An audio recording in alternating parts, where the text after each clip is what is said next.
Major developments. Breaking overnight, the planes were in the air. The New York Times reports that overnight, President Trump ordered, then abruptly called off military strikes against Iran in retaliation for Iran shooting down an unmanned surveillance aircraft. Again, this operation was reportedly underway into the evening before being canceled. According to the Times, it's not clear whether the attack might still go forward. So the U.S. aircraft was shot down somewhere over the Strait of Hormuz. Here's the map. The U.S. and Iran have released different versions of exactly where this happened. There are big questions this morning. Why did President Trump suddenly reverse course? And what will happen today?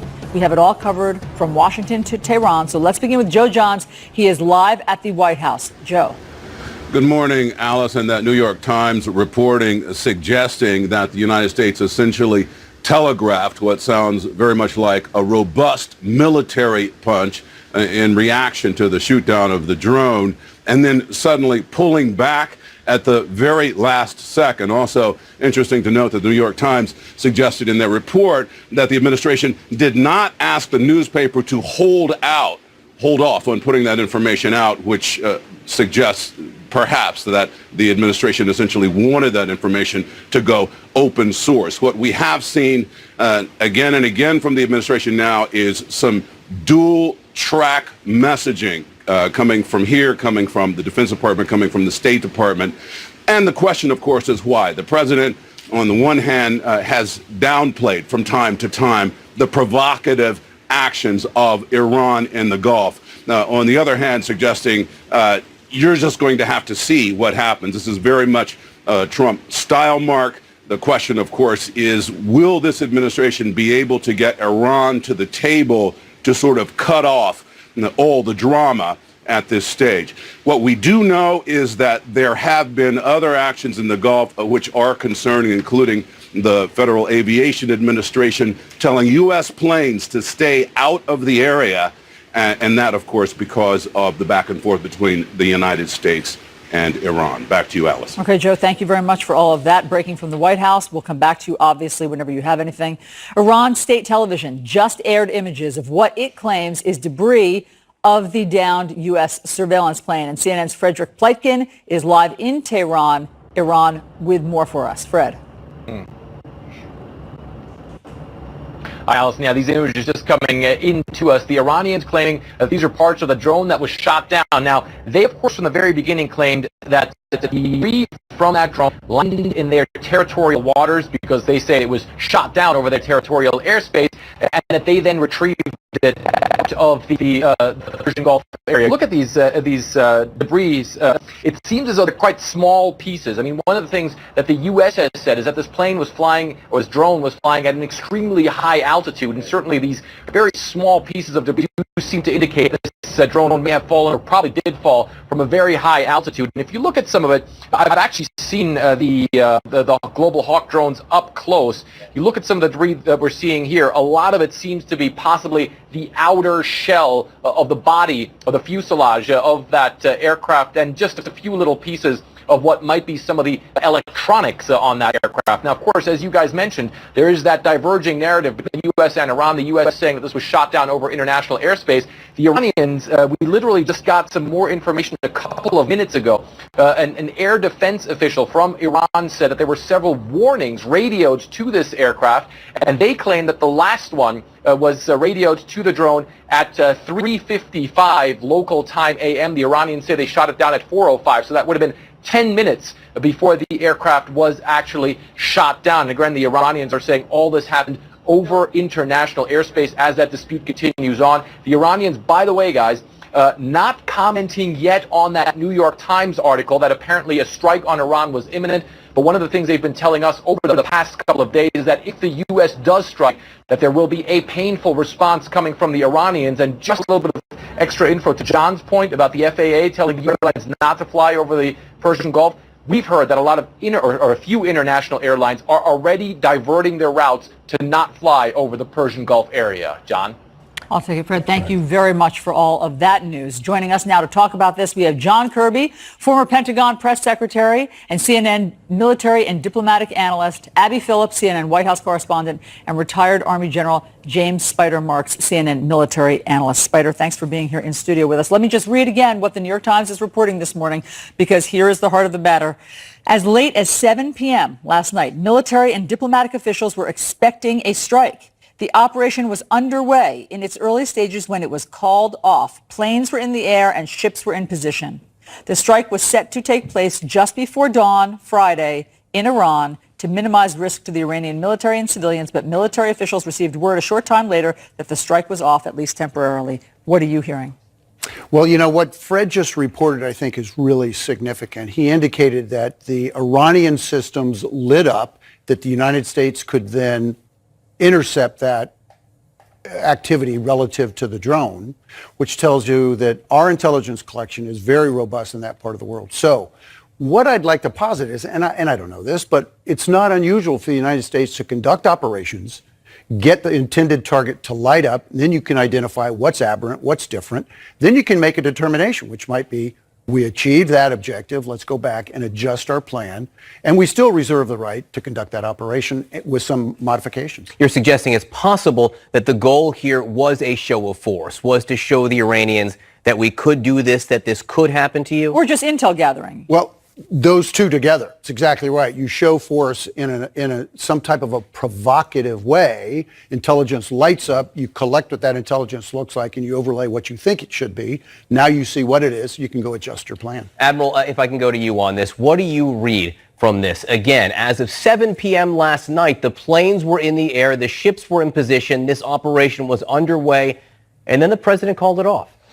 Yeah, so clearly they were intending to strike. No question about that. We had reports here in Washington that people were coming back to the Pentagon and staff in the offices. So this was a serious strike that was definitely in the works. I don't know why the president called it off, but frankly, I'm glad that he did. And he'll get criticized for that. But I think now he has maybe created some space for himself that he didn't have yesterday to try to figure out what the next step is here. Abby, what do we know about the president's feelings about this versus the Secretary of State's feelings about this versus National Security Advisor's feelings about this? Well, first of all, Allison, I think we do need to know more about why this was called off, because it's going to matter, I think, whether or not this was a strategic or tactical decision, or whether or not it was a decision that the president made because he changed his mind, essentially, about what he wanted to do here. But inside the White House, there has been, for quite some time, an effort to convince the president that a more aggressive stance on Iran is necessary, that based on all the things that Iran has been doing in the region over the last several weeks, including this incident, the oil tanker incident in the last week, it warranted some kind of response. And he's been getting that feedback from his closest national security advisors, but also on Capitol Hill, one of his closest lawmaker advisors, Senator Lindsey Graham, has been giving him that advice. But the president is very hesitant to do that. He is, in fact, concerned about this escalating beyond what he is willing to execute. And even as much as he's talks tough about Iran, he's not really that interested in some kind of military action. He just wants to get to the negotiating table, even though I think a lot of people think that that seems unlikely, that he's going to be able to get Iran back to that table after he pulled out of the Iran nuclear deal. So look, I think there's legitimately inside the White House an effort to try to find a strategy that is not going to escalate this thing beyond what the president is willing to stomach. It's not clear that they determined what that was last night, or it sounds like there is a possibility that this could be part of an effort to give the president a little bit more space, issue a warning, and then he still reserves the right to do something in the future, whether it's in the near future or further down the road. And again, we are pressing the White House for some kind of response or explanation as to what happened. General, what would the likely targets be here for a strike like this? And how logistically complicated is it, or what are the logistics for turning something like this around? Well, to your second question, to turn it around is simply stop what you're doing, reverse course, everybody shut down your systems. I mean, you still put folks at risk. When folks are in aircraft, when folks are deployed in the water, you've got to be very cautious about how you go from an offensive posture to a defensive posture. But force protection is always rule number one. So that's in place. The very specific target would be, in my mind, the recommendation would be go against that firing battery that conducted the attack against the drone. Very, very precisely, but simultaneously turn off all your other systems so you don't project a very aggressive posture to the Iranians, because they're looking at what you're doing. Make it look like a limited strike as you're doing it. Yeah, make it limited and ensure that there's no misunderstanding about its limitations. And Admiral, how often does that happen? A stop the presses, shut it down, turn this around order come from the White House? No, it's very rare. I mean, I can't speak for this particular administration, but administrations I've served under in the past, that's a very rare thing to have it go that far to the brink of actual kinetics of missiles being launched and then pull it back. But again... But no missiles were launched. I mean, no, that's what I mean. Airplanes in the air, ready to go, yeah, armed and ready, and then to pull them back right at the brink of actual execution is an extremely rare thing to do. The general's right. It is more risky to wait until that point to make that decision, because there's always miscalculation or delay in communication could cause a problem. Clearly that didn't happen here, but it's rare. Again, I think the president should be commended for this, for pulling it back and for giving himself a little bit of decision space. As I said, he'll get criticized for this. People will compare it to Obama and the Red Line in Syria. It's not the same thing. And now it'll be really interesting to see what they do today and the decisions that they make and the kinds of discussions they have, because I think Abby's right. There's a great deal of chaos over what the policy is and the strategy for Iran. Now they have a little bit of a chance to take a breather and try to figure that out. I will say the president's language on this, if you listen to the words he says, very specific. He said yesterday, Abby, it'd be very different if there were a pilot involved here. This was an unmanned surveillance aircraft. He seemed to draw a line there the minute that U.S. military personnel were specifically targeted. On the other hand, though, the world is looking at this and some of the language the president has used. And Peter Baker in the New York Times has a terrific article and says that President Trump has sort of a modified version of Theodore Roosevelt's famous walk softly and carry a big stick. Peter Baker writes, he's adopted a modified version of Theodore Roosevelt's maxim when it comes to overseas military threats. Speak loudly and carry a small stick, or carry a big stick and wave it around without actually using it much. That pretty much sums it up, I think, perfectly. But it becomes problematic in moments like this, because you have part of the administration at the State Department and actually, frankly, from the National Security Council using really bombastic language in response to some of these provocations from Iran. And it's kind of hard to tell if they are using some kind of good cop, bad cop strategy within the administration, or if this is simply just the president and his advisors being on a different page. I mean, I think that in the administration, there's a feeling that they can do both, that you can talk tough on Iran and also have a president who's reluctant to act. But at some point, that dynamic becomes transparent and people start to see that President Trump actually is not that interested in taking action. And what effect does that have? I mean, I think that's really the question that we have right now. Is it detrimental to the United States to have a president who pretty clearly doesn't want to act on his own rhetoric? Does that really just sort of it kind of spoils the game? Everybody knows what's going on, and it diminishes the effectiveness of some kind of good cop, bad cop strategy. All right, friends, stand by. Obviously, we're monitoring all these developments. We're trying to get an explanation from the White House. We have reporters at the Pentagon as well. So as I said, stand by. In the meantime, there's other breaking news this morning. I want to show you some live pictures from Philadelphia. Firefighters are battling this huge blaze that has triggered explosions at the Philadelphia Energy Solutions refinery. This is a fire at a refinery. The flames and the smoke can be seen for miles. We are told that the blast could be felt in southern New Jersey. No immediate reports of injuries or a need for evacuations, we are told. Portions of Interstate 76 closed this morning as the morning rush gets underway. Okay, so of course we'll keep following all of the breaking news out of Iran. Also back here, there's politics. Joe Biden and Cory Booker hashing out their differences apparently after Biden defended working with segregationist senators. Did either of them apologize? The New York Times is reporting the president ordered and then called off a military attack on Iran in retaliation for the shoot-down of a U.S. surveillance aircraft, unmanned aircraft. We are trying to get fresh reaction from the White House and the Pentagon. Reaction is coming around from all the rest of the world. We will bring it to you as it comes in. First, though, new details this morning about a phone call between former Vice President Joe Biden and Senator Cory Booker. Biden called Booker after Booker told CNN that the former vice president's comments about working with segregationist senators were insulting. Neither man, we are told, offered an apology. Abby Phillip is back with us, along with John Avlon, CNN senior political analyst. Listen to how Cory Booker described, I think, the state of his dialogue with Joe Biden overnight. And I understood where his intentions were. I understood where his heart was. The fact is, though, it's not about me or him. He said things that are hurtful and are harmful. I believe he should be apologizing to the American people and having this discussion with all of us. Joe Biden's not apologizing to the American people, nor is he apologizing to Cory Booker, John Avlon. So where is this situation this morning? Look, I think Cory Booker's used it very effectively to raise his profile in the race. When he says he understood Biden's intentions, but he still deserves an apology, I think you see that kind of crossroads in the debate right now within the Democratic Party. Biden has been doing very well with African-American support, much better than Senator Booker or Senator Harris.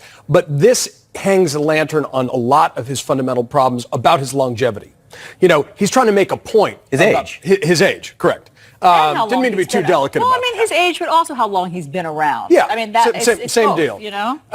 Look, he's trying to make a point about how the Senate depends on working with people you disagree with. But by invoking Senator Eastland, who's one of the most vicious racists and segregationists from the period of the civil rights era, he ends up owning and resuscitating that rhetoric.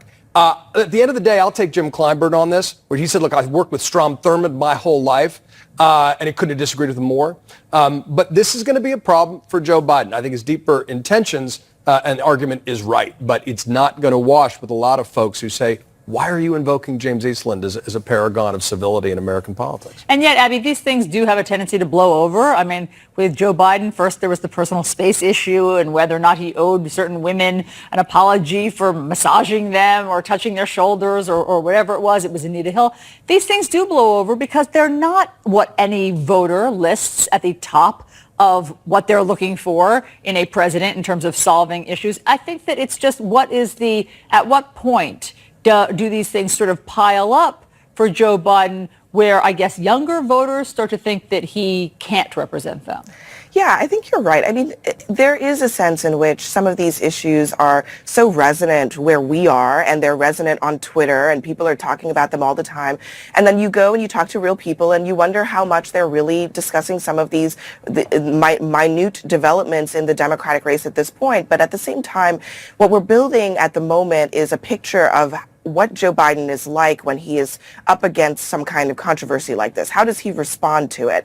And it was interesting to see him kind of take a very combative tone about this. Instead of saying, I understand where you're coming from. I understand why you're concerned about the fact that I used the example of Eastland not calling me boy.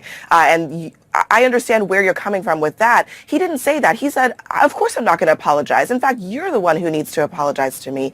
I think that tells you a little bit about his demeanor and about his approach to dealing with these kinds of issues that I think might start to penetrate to people as they're like, I wonder if this is the kind of personality that we want going up against Trump, and we'll find out. And I also think Joe Biden has not been out here sitting down, doing these interviews on, these primetime shows like his other Democratic contenders. At some point, that has to end. I think it will end. I think we're told over the weekend Joe Biden's going to do some kind of interview, but that has to end because I think that he's going to have to start to explain himself directly, staring someone in the face and explaining his thinking behind some of the things that he's doing. This stuff is happening without being tested. I mean, he's doing this on his own terms. These are unforced errors, which is Who does that sound like?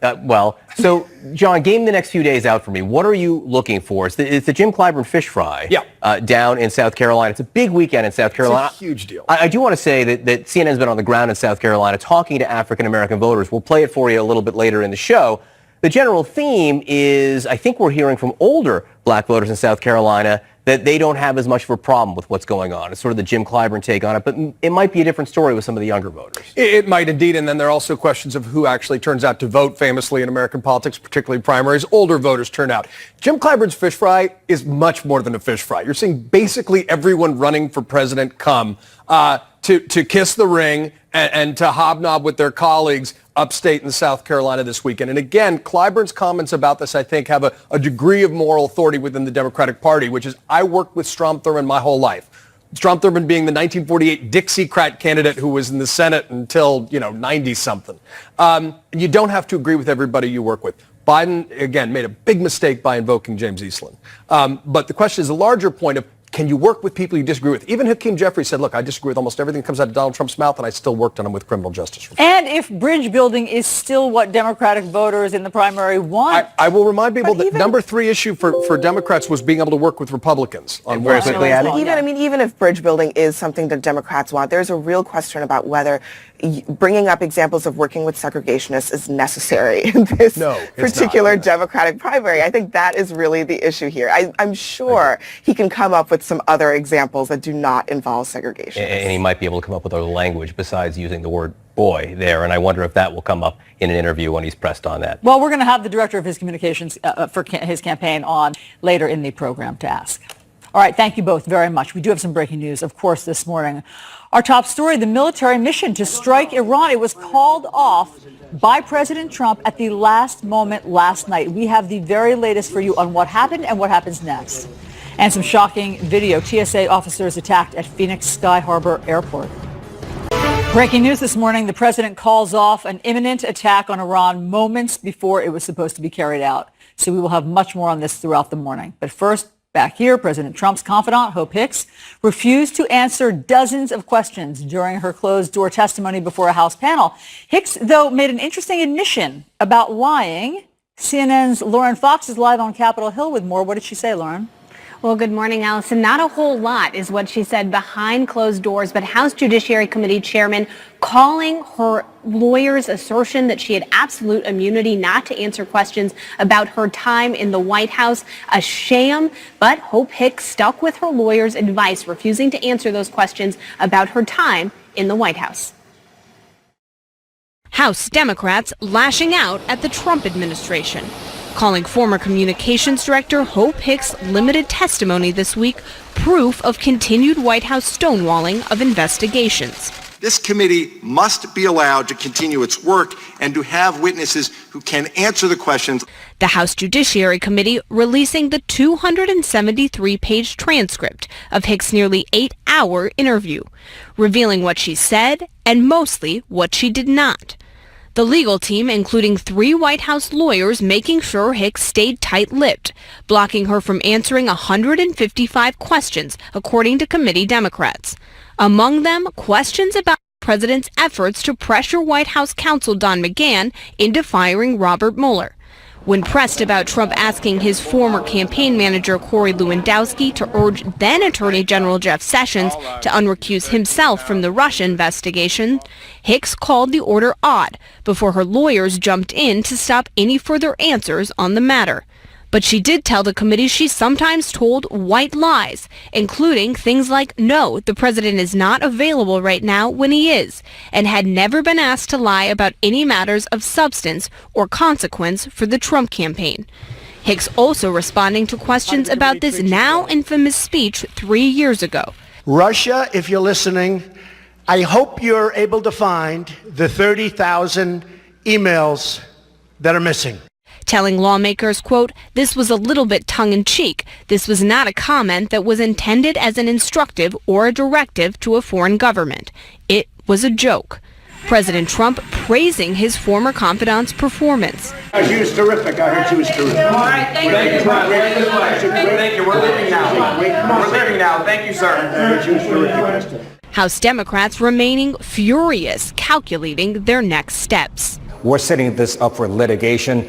They're going to get destroyed in court. We're going to call Hope Hicks back. So essentially, all she did is basically jack up her legal fees.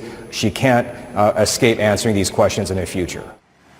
And really, this cements just how difficult it is up here on Capitol Hill for Democrats to get answers from the Trump administration. But Jerry Nadler promising that he will go to court if he has to get answers from Hicks and others like Don McGahn. Allison? Lauren, thank you very much for all of that. Now to this, an attack on a TSA agent caught on surveillance video. Look at this. A man bursts through a security checkpoint at Sky Harbor Airport in Phoenix. Officials say the man was immediately subdued and arrested. He faces charges including criminal trespass and misdemeanor assault. No word on why he rushed this checkpoint. 5 agents, though, were treated for minor injuries. All right, the breaking news this morning. The president ordered a military strike against Iran, then called it off with the planes in the air. That is according to the New York Times. We're working to get some answers from the White House and the Pentagon this morning. We will tell you what we've learned. New developments next. This is CNN Breaking News. We do have breaking news. Overnight, planes were in the air and ships were in position. The New York Times reports that President Trump ordered them abruptly called off.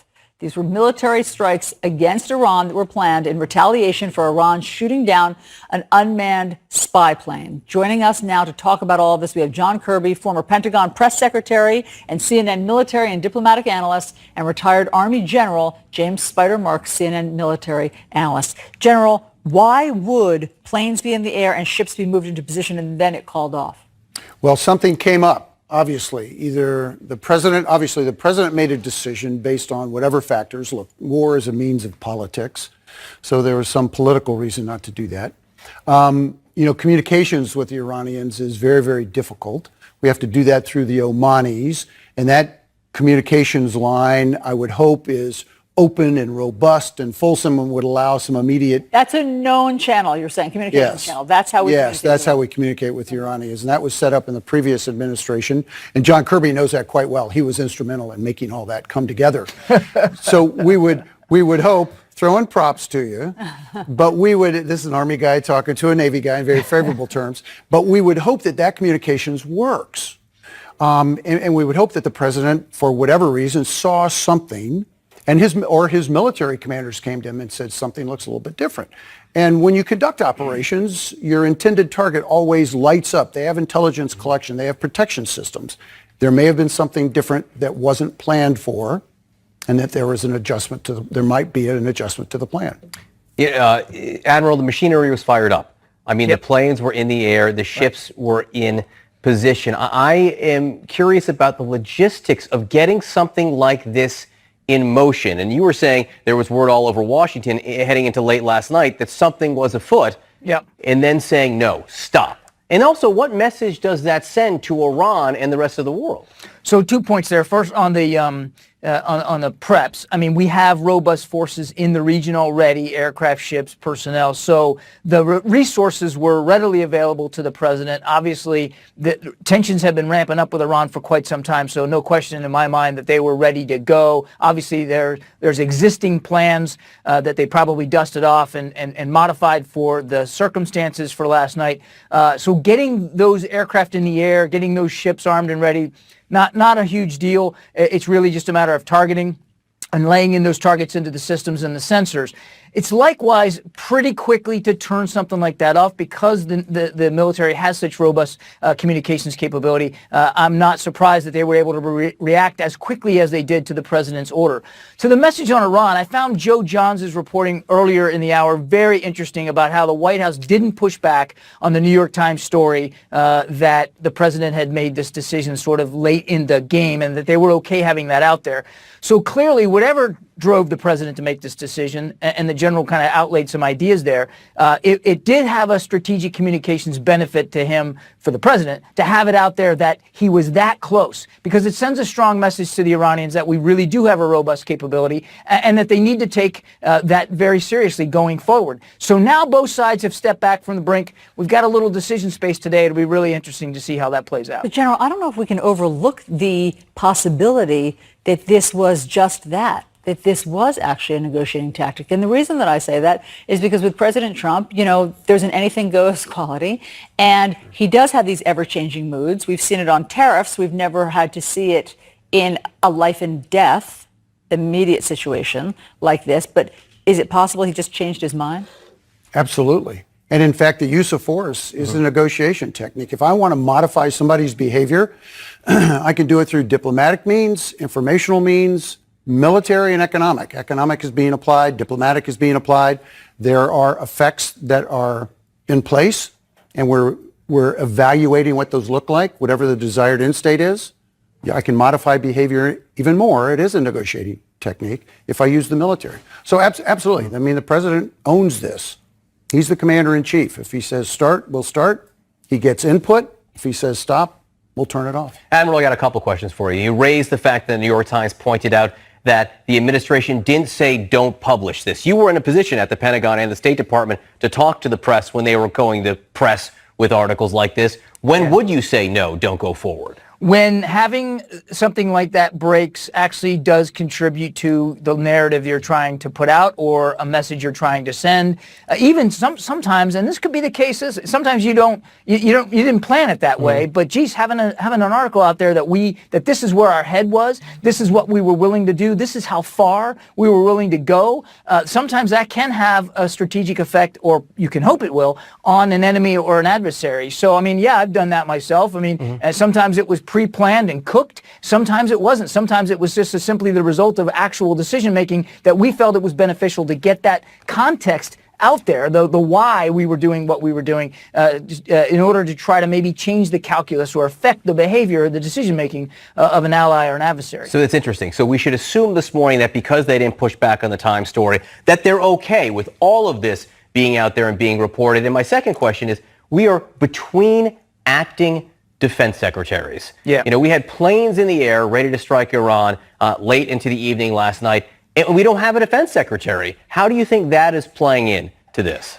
So on a tactical level, I don't think it had a major effect. I mean, you got Chairman Dunford at the Joint Staff. You got a very competent commander in Tampa, General McKenzie, who I've known for many years. I'm not worried on a tactical perspective that there was sort of any balls being dropped. Both Esper and Shanahan, both the incoming and outgoing acting, were involved in these discussions. But on a strategic level, it's a real problem because allies and adversaries know when you have a Senate-confirmed, fully installed cabinet secretary at the Defense Department, that person has the ear and the influence of Donald Trump, and that person also can make meaningful, long-term, enduring changes to the institution, and they can count on what they say with some level of credibility, the way they could with General Mattis. And so that's a real problem going forward. I think, again, for what we're talking about today, not a huge problem. But whatever the long-term strategy with Iran and in the Middle East is, John, they need to get a defense secretary confirmed very, very soon so that process can be handled appropriately. All right, gentlemen, stand by as we get more information this morning from the White House and the Pentagon. Thank you very much. We'll have much more on this breaking news in a moment. We are live in Tehran for you. Also, there was big courtroom drama. A Navy SEAL who was on trial for killing a member of ISIS, then suddenly someone else confesses to the crime. The details next. Incomparable design makes it beautiful. State-of-the-art technology makes it brilliant. The visionary Lexus NX. Lease the 29. All right, the New Orleans Pelicans, they made it official, selecting Zion Williamson first overall in last night's NBA draft. Andy Scholes has more in the Bleacher Report. Andy. Yeah, good morning, John. You know, ever since the Pelicans won the lottery, we knew Zion would be heading to New Orleans. He's considered a generational type talent like LeBron James. And Zion, well, like LeBron did, rocking the white suit on draft night. Now, he knew he was going to be the number one pick for a while now, but that did not stop Zion from getting very emotional when thanking his mom for everything she's done for him. I mean, I don't know what to say. I didn't think I'd be in this position. My mom sacrificed a lot for me. I wouldn't be here without my mom. She did everything for me. I just want to thank her. She put her dreams aside for mine. To watch his hard work pay off and to watch this, we're so happy for him. We're so happy. All right, Team USA, meanwhile, is moving on to the round of 16 at the Women's World Cup, and they wasted no time against Sweden, scoring off a corner kick just 3 minutes into the game. They would go on to win 2-0 to win their group. The U.S. setting a World Cup record scoring 18 goals in the group stage. And now's when things get serious. Up next, a matchup with Spain on Monday at noon Eastern. Loser goes home. And guys, some fascinating news out of Major League Baseball. The league giving the Tampa Bay Rays permission to explore the idea of playing half their games in Florida and the other half in Montreal, Canada. Andre Dawson online too. All right, Andy.